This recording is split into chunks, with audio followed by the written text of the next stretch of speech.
Hey, what up fam, it is Chrissy here, and I am here to talk to you guys about a very touchy subject. I'm going to talk to you about child support, the good, the bad, and the ugly. Stay tuned.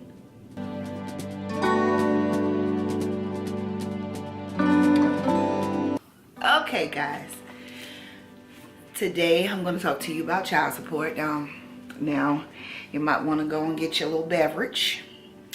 I'm of course drinking coffee. I'm going to talk to you about the good, the bad, and the ugly of child support. Okay, now I'm going to make a slight disclaimer. Now I was asked by someone what I thought about child support. How do I feel about child support? What are my thoughts about it?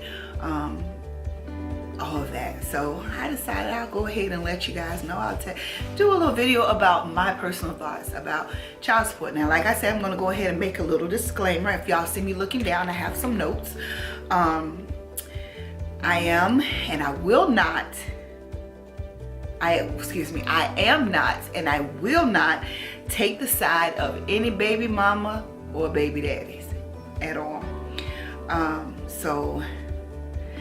I feel that a non-custodial parent could be a female or a male.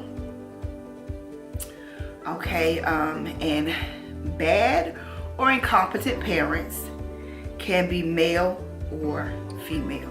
Okay, let's get started. Okay, as we all know, child support is a very touchy subject, and it has been the culprit of many arguments and nasty brawls. It just has. It is something that people don't like to talk about, people don't really like to deal with, but it is something that has to be dealt with at some point in time. If you are a custodial parent of a child and you know there is support needed by you to take care of that child, which is whether it's needed by you or not, it is a necessity that both parents take care, my shirt y'all, both parents take care of the child equally, or children. Although child support is meant for the well-being of the child, the mere mentioning it invokes so much emotion, you know, on the parents.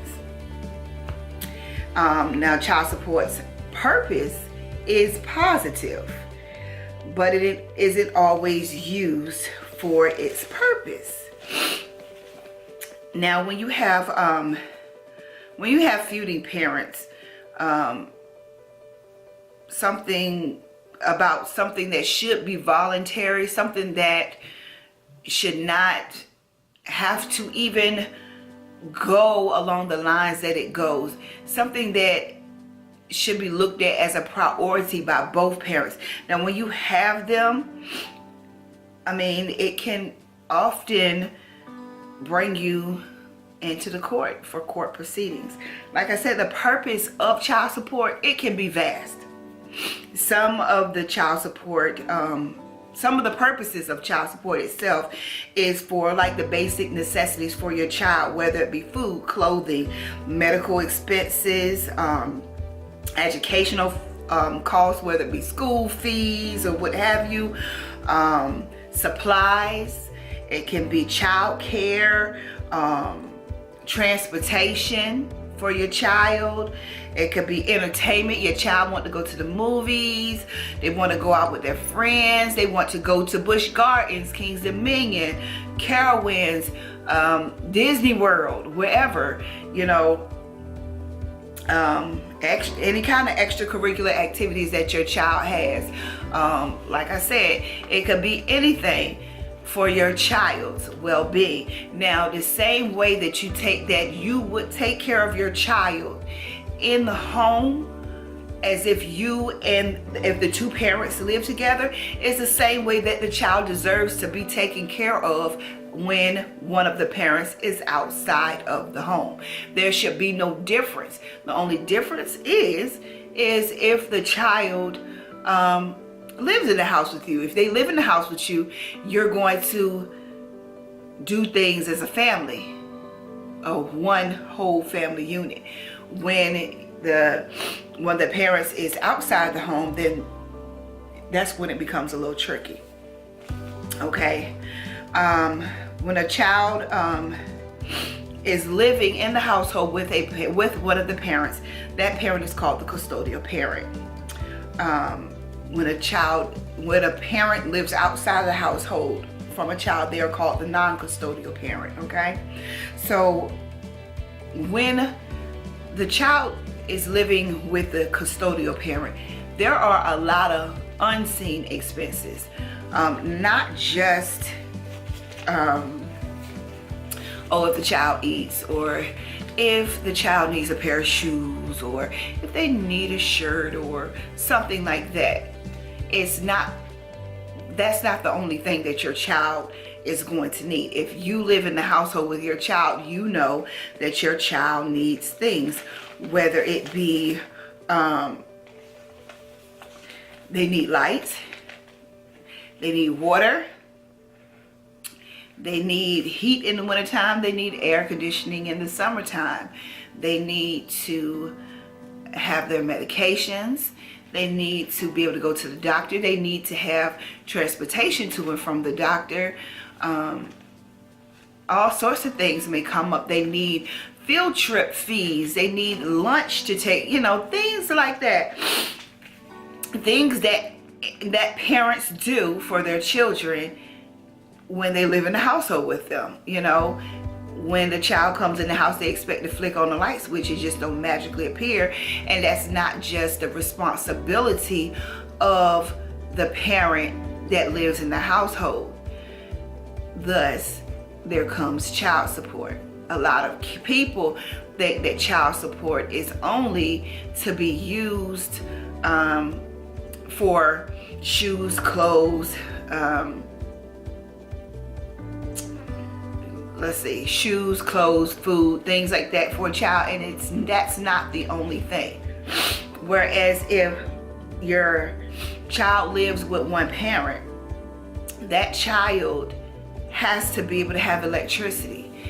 Every person, the way child support is determined, excuse me y'all, my nose is itching. The way child support is determined is not only determined on what you can buy for your children. It's determined on that child's portion of living expenses.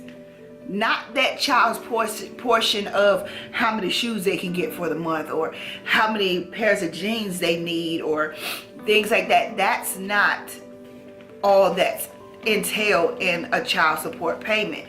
They take a look at the expenses of both parents. They take a look at the pay of both parents. And they come up with a determination of how much of this income these parents make is going to go to taking care of this child. And then they come up with a figure and they say, okay, Miss Jones, you're going to pay this. Or Mr. Jones, this is your child support payment. And that is ordered to you to pay by the courts. But what you don't understand is that your child's living expenses is electricity, is food, is water, is heating and air conditioning and gas and electricity. I already said electricity and transportation. And all of those things is included in that figure. So you have a judge telling you, okay, this is how much little Sally is gonna need to be taken care of out of you and their mother's paycheck. So this is what you're gonna pay for her, because we feel like this is a good enough amount for you to pay. But most people is thinking like, my money ain't going to pay your light bill. Oh, but it is going to pay the light bill because your child lives in here. Your child needs lights. You shouldn't be paying the water bill with the child support money because it's for my child. Don't your child wash their behind in here? Come on now. We all have to be mindful of what child support is for. It's for the support of the child, and supporting the child means mentally, physically, emotionally, all of that. Okay. Now the good things about child support, and we're gonna get into the good, the bad, and the ugly. The good things about child support is child support makes it possible for your child or children to be comfortable as possible while having most of their needs met.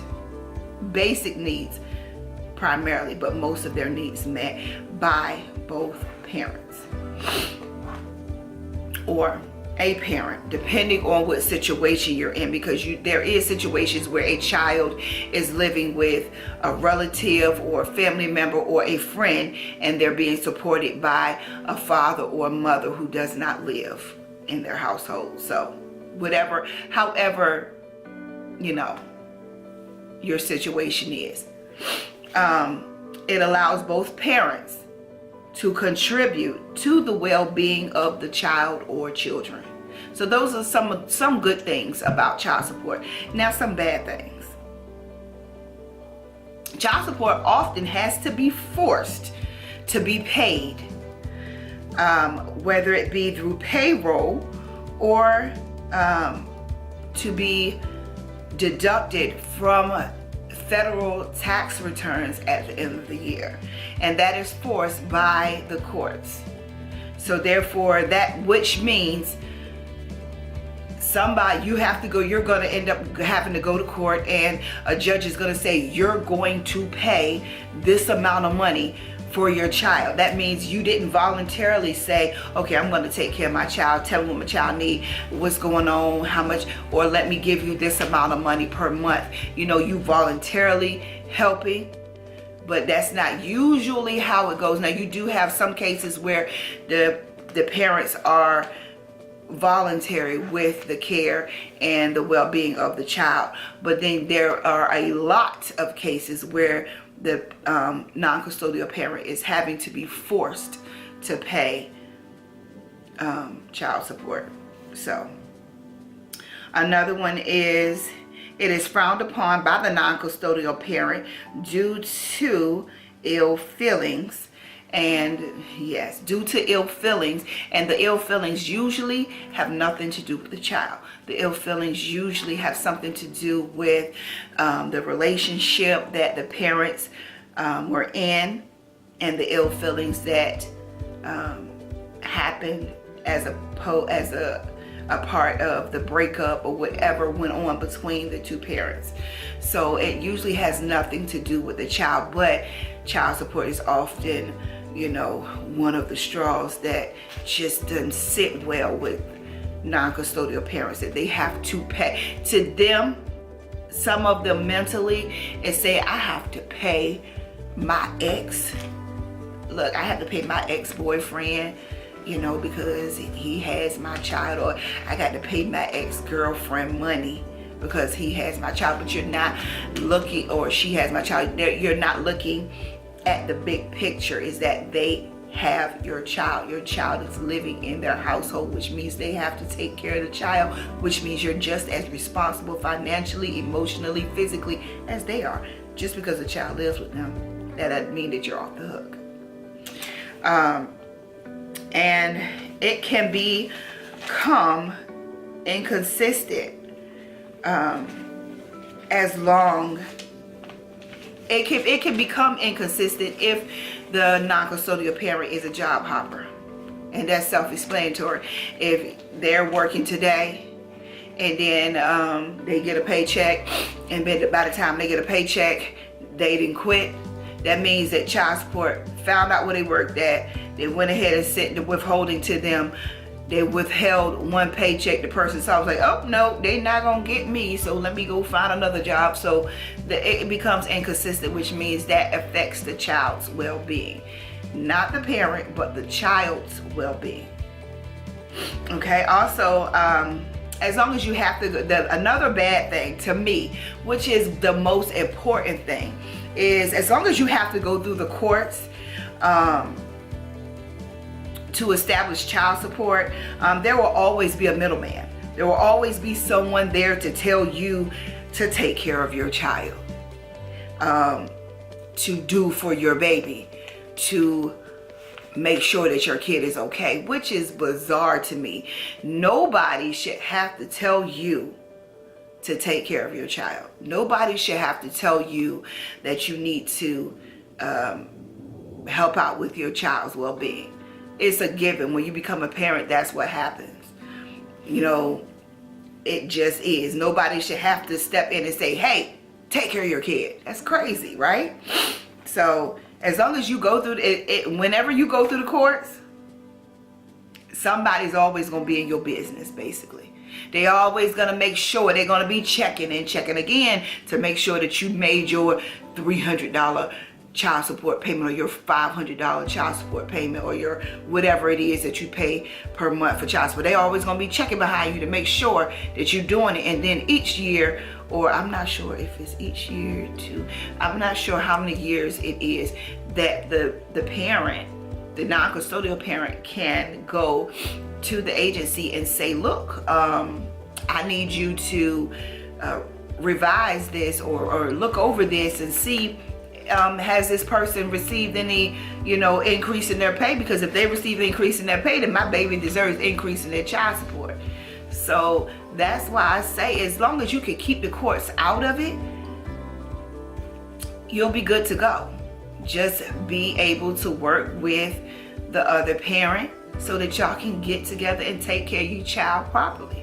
And no child support case should have to be established, as long as both parents are competent and able to take care of their child. You should not have to go to court for someone to tell you to take care of your baby. That's ridiculous. Now the ugly. There is some ugly. Now I don't have all the ugly, but there is some ugly. The ugly is, of course, it divides a household. Dividing of a household causes emotional issues with your child. If your child is used to living, with the parent and used to mommy and daddy, taking care of me, and then all of a sudden mommy moves out and daddy's stuck here taking care of me, and mommy is not helping daddy take care of me, it becomes a financial burden. It becomes emotional burden on the child, because the child is looking at like, I'm doing I need all of this stuff, and daddy's having to provide it for me. He doesn't have it, so I just feel like I'm just a burden. You don't want your child to feel like they're a burden to you because of a financial responsibility that you have for your child. You don't want that. Okay, and another ugly is the payee, or the non-custodial parent, will feel that they have the ability to tell the custodial parent what they may use the funds for. Now this is a big one. This is a big ugly. Y'all, this is a big ugly right here, because the simple fact is you see this all the time. You see the parents saying, say that the custodial parent is a mother and the non-custodial parent is a father. You see the non-custodial parent say, oh, she got her hair done, she got her nails done, oh, she got a new outfit. Why she using my child support money for that? She's using my child support money for this. She's using. The only thing is that we hope that they are not. We hope that they are not. The only way to actually find out if that's what happened is to get the courts to order that person to show receipts, which is kind of bizarre. It's kind of nitpicky. I mean, and usually 9.5 times out of 10, that's not going to happen. The courts are not going to say, oh, I need you to show me receipts as to what you spent the child support money on. They're not going to do that. But all I can tell you is, for yourself is just to know that you contributed to the well-being of your child. You financially contributed to the well-being of your child. You cannot prove, you cannot, there's nothing you can do to prove that your child support money isn't going to taking care of the mother, or her habits, or her fashion, or what have you. As long as you see that your child is being taken care of and does not need for anything that's not being able to be given, and you know that it should be, if you find that you feel that your child is being neglected and that your child support is not being used for what it should be properly, then you have the right to petition the court.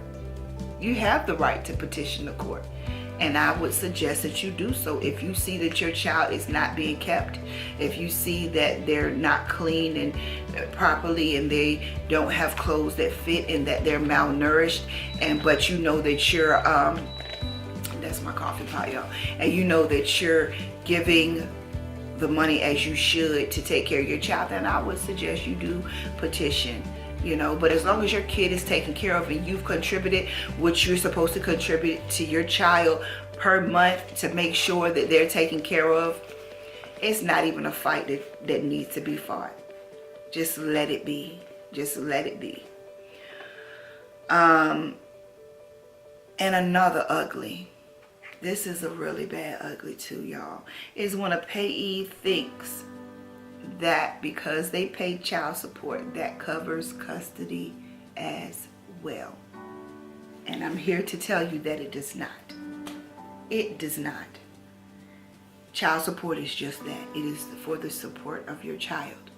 Now, not only, it doesn't, I didn't mean custody as, I mean visitation, or that you have the right to come and get your child and take them whenever you choose and whatever you please, just because they're your child. Hey, I pay child support, so I'm coming to get my son this weekend. I pay child support, so yes, he's staying with me for 2 weeks, and what you gonna do about it? I paid my child support for this month. Have nothing to do with it. If you have any visitation issues, any custody issues, please go to court and take that up with the courts. It has nothing to do with the fact that you paid your child support and that you're paying your child support. So please don't get those two things mixed up. Because you pay your child support have nothing to do with the custody or the visitation that you are allowed with your child. Please, please, please go to court and put a visitation and custody order in place as well. Now, I'm gonna end this video by saying this. It is really sad that a lot of people are resorting to having to go to court to get someone to help them financially with their children. It is very sad that people have to go to court to be able to see their child. It is really sad that that has to happen. If you can, please keep the courts out of it. Be civil for your own child's well-being, because this is emotionally draining on a child to sometimes have to sit and watch their parents bicker and fight back and forth over them. But we all know the underlying issue is not the child. So fam, if you can, co-parent to the best of your ability and leave the courts out of it. If you like this video, make sure you give it a thumbs up. Make sure you subscribe and hit the notification bell for any upcoming videos. And until next time, you guys, peace.